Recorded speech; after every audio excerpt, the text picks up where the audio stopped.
let's talk pivots for a minute. Yeah. Okay. Cause you've done, there are a lot of people out there. I mean, this audience is older, 40s, 50s and beyond. And I saw I'm in something not there. long.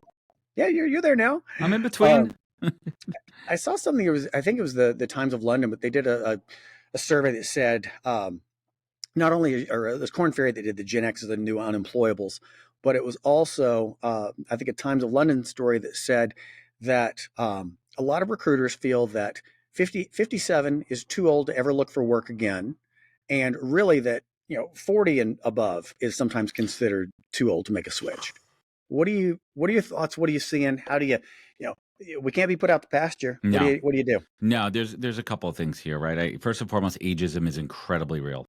Yeah. Ageism is incredibly real. Our competition is younger, faster, more technologically advanced. We are the old men and women right now. It is crazy to think about. I was catching up with an old colleague in one of my last week who I worked with in my late 20s, and we were reminiscing and like we're the directors and leaders that we were looking up to 20 years ago. We're the old men in the room right now. Mhm. And you look at the technology that the kids are using, even with AI and everything out there. Like if you're not upskilling and learning, you are going to be a dinosaur. You are Yeah. going to be irrelevant. You're going to be putting out the pasture. But the pivot, you have to embrace a pivot. I have friends that were downsized in the tech world that have fully embraced a pivot, and they moved into sales. They moved into retail. They've moved into doing other things. Why? First and foremost, because they got to take care of their freaking family. Sure. And you do what you got to do. Mm-hmm. But it takes a lot of pushing it of I'm going to keep doing what I've always known. I'm going to keep doing what feels comfortable until you get to a point, and some people get it sooner than later, where it's like, shit, that is not going to work. I cannot do the same thing anymore, right? That's a definition of insanity. And you have to embrace a pivot. Pivots are painful. Pivots are Mm-hmm. hard.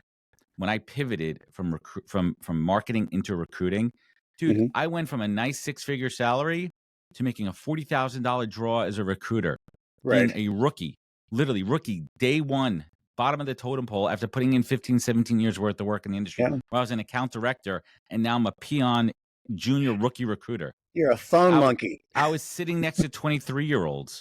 Yeah. That was hard, but I knew why I was doing it. So I Right. implore people, embrace a pivot.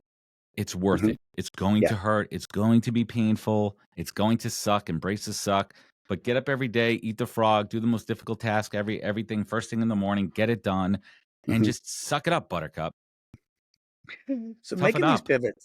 these pivots. I mean, I have people come to me all the time. I mean, again, I still, I don't recruit anymore, but I still, help people and do some coaching and stuff. But what's funny is I hear that people look at it's my resume and it's my credentials and it's what I do. And they feel that if they just go get this, this extra credential or certification or training or such, that's the golden ticket. Um, what's the reality with that? You need to be up on skills, but how much of that is, you're just kind of basically spinning your wheels? Job search is landing the right job is a very simple, in my opinion. This is the first time I'm saying this publicly, but I've been thinking about it. The people that get most jobs are two things: most competent, well, or I should say, a combination of very competent, very skilled. They may not be the most skilled and most competent of those who applied, but they're great interviewers and they know how to network. I'm Mm-hmm. not talking about the hidden job market. You still have to apply to jobs, but Right. you got to work your network. And that's just not connecting with somebody on LinkedIn and sending a message. It's truly connecting and adding Right. value and going down rabbit holes and asking people for advice and adding value along the way and establishing relationships. That's what the Mm-hmm. modern job search is. Yeah, you Yeah. have to apply because technically you have to.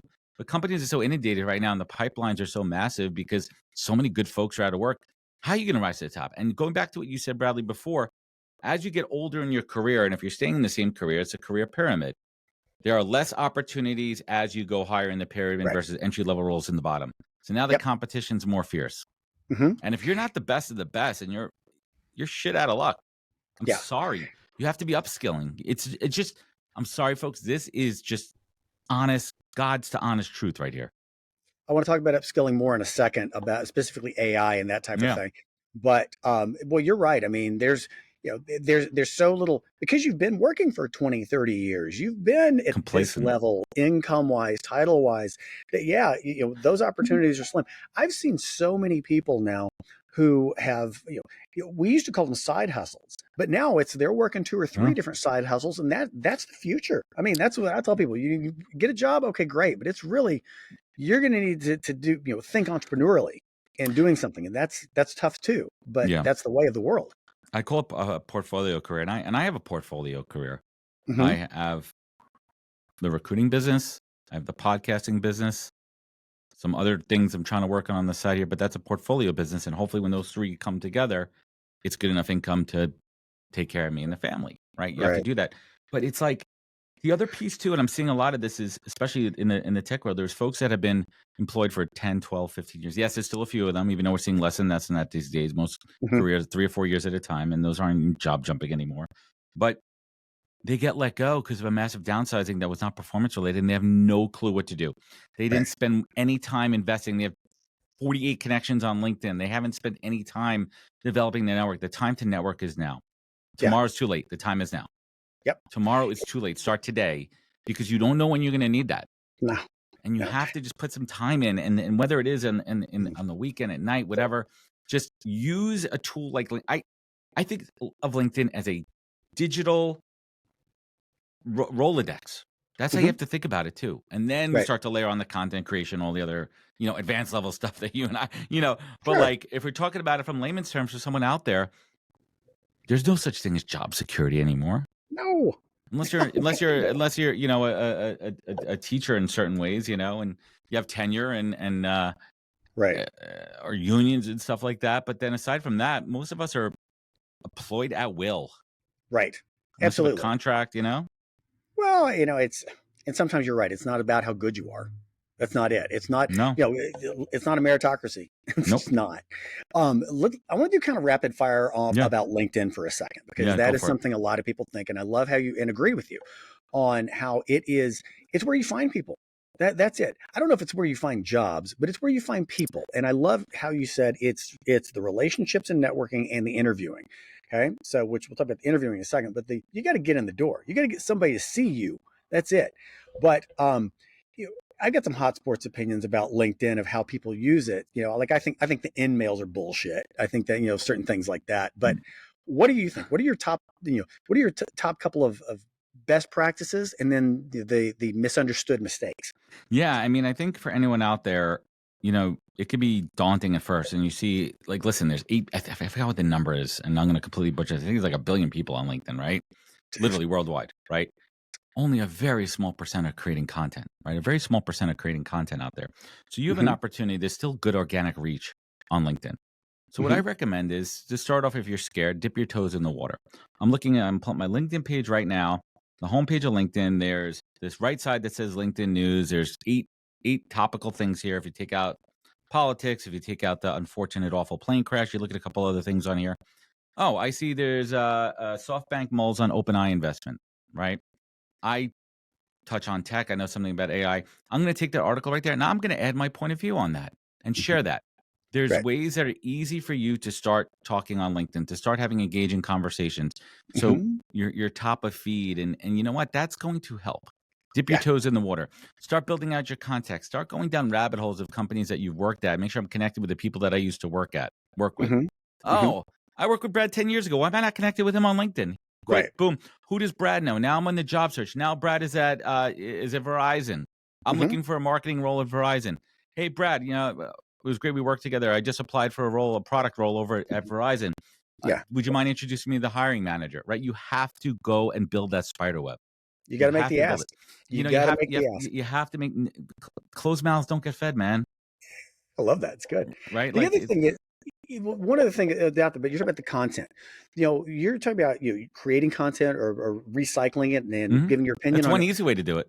That's another easy way though is this. I mean, look, everybody loves to have their ass kissed and be Right. recognized and acknowledged. And so, when people are putting that out there and you see someone with a company or in the industry you want to work in that wrote an article that was quoted Yeah. somewhere that did something, hey, great job. Love that. And not just a thumbs up, but I No, mean, put an insightful actually comment in connecting there. with them. Yeah, no, insightful comments.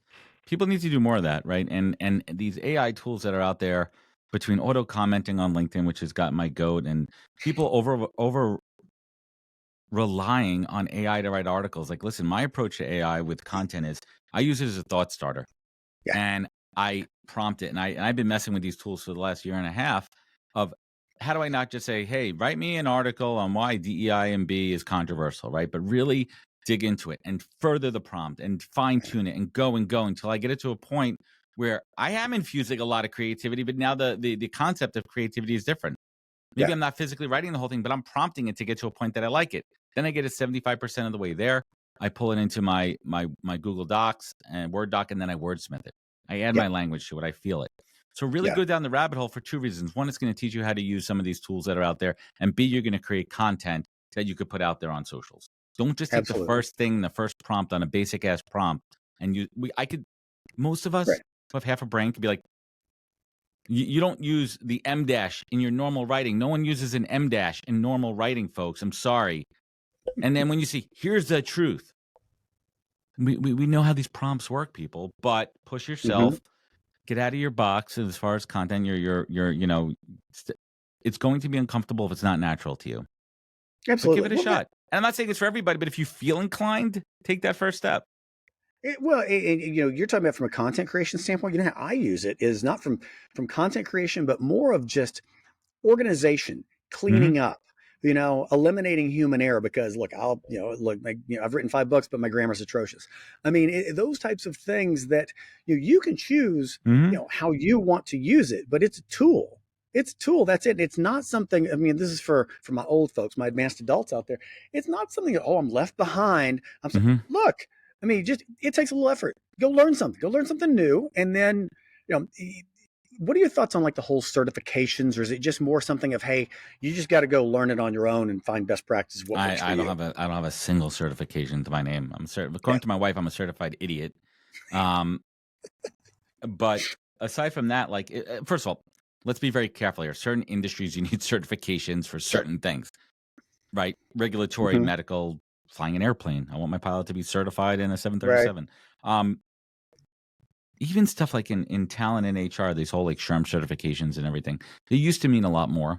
They used to mean a lot more, and they would have more credibility. I think it's losing a lot of its weight. I think there's definitely some value, and there's always a value to learning, right? Certification, and if it's a accredited source, like, okay, well, I know that Brad did this and he learned this curriculum, but I think it's.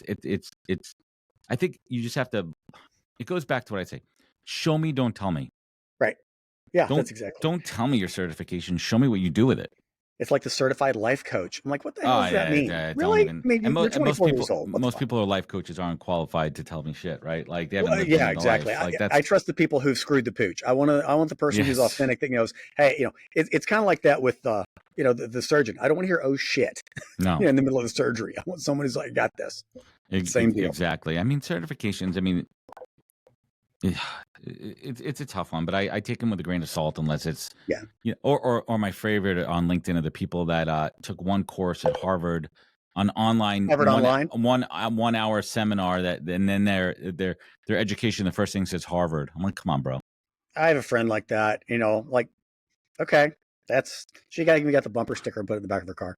That's where you're going with this. You did 1 hour, 1 week, 1 hour, and now you're a Harvard grad. Yeah, is that what you're going to stick to that story? Exactly. Okay. Is that what you're going with? Yeah, that's what you're going with. All right, cool. Noted. Now let's talk interviews for a quick second. Yeah, please. Okay, because that's the second piece, and that's where I love that. I that's my strong suit on helping people. But I think the problem that I see a lot of people make is they're expecting in an interview, just by nature of the name, that they feel it's going to be more of an interrogation, and it's just like I'm here to just tell you my, it's like a menu. It's like you go to a restaurant. I go to a restaurant, and if they were to bring out the ingredients of a dish, it won't mean shit to me. But if they tell me this description of the dish, and how it's going to be and what it smells like, and all of that, it's a totally different deal. And I think people present themselves in an interview like that of, here are my ingredients, here's my recipe, rather than what's special. Here's the truth. Some people are out. Listen, Brad, I was a great interviewer, and I'm still a good interviewer for jobs. And sometimes I would get the job and I would suck at it, right? Like, I'm telling you, a lot of the times the people that get the jobs are the best interviewers. It is what it is. Yeah. There's like bias involved. There's charismatic. There's ways there. And I also think a lot of hiring managers, there's no training. The art of interviewing is long gone. Yeah. I think there used to be a lot more training and rigor around how to interview people, even if it was structured, which I appreciate structured interviews too, because that way you're evaluating each candidate on an equal scale and you could calibrate it the right way. Right. And it's also tough for folks who are introverted or maybe not great conversationalists. And in that case, you have to over-index and over-prepare. You have to prepare harder and more than other folks. And really that comes down to each one of the roles. And this is a great use of AI, is understanding what are the most important pieces of the job description and having examples to, again, show versus tell of what you did and how you did it. And my greatest takeaway from my podcast and talking to leaders, they want to know on these interviews how you did it. How did you feel? FIO, figure it out. I want to know your thought process. Tell me what you did. Not the team did this, the team accomplished it. No. What did Brad do on this project? What was your contribution? And if your level say, be like, listen, I was only, mid-level on this team, but here's what I did at mid-level that did to the contributions. Here was my approach. Here I went about it. Be able to showcase your thought process.